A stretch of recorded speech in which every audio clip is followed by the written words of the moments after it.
সুপ্রিয় দর্শক আসসালামু আলাইকুম। বর্তমান সময়ে লাম্পির কিন্তু তৃতীয় স্টেপ চলতেছে।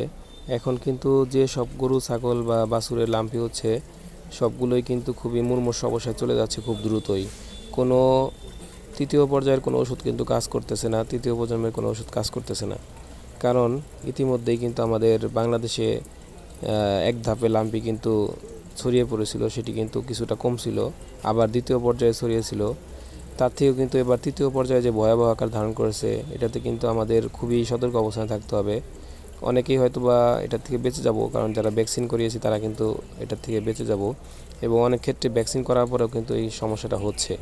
সেটা মূলত আপনাদের আসলে একটা ভাগ্যরও বলা চলে। আর তারপরে রোগ তো আল্লাহর পক্ষ থেকে আসে। ইনশাল্লাহ আপনারা দ্রুত যদি হসপিটালে নিয়ে আসেন অথবা দ্রুত যদি ট্রিটমেন্ট করার ব্যবস্থা করেন, তাহলে হয়তো বা এই বাছুরগুলো বেঁচে যেতে পারে। দেখুন বাছুরটির কী অবস্থা, মুমূর্ষু একটি অবস্থা, বাছুরটি কিন্তু শ্বাসকষ্ট হচ্ছে প্রচুর। ধন্যবাদ সবাইকে।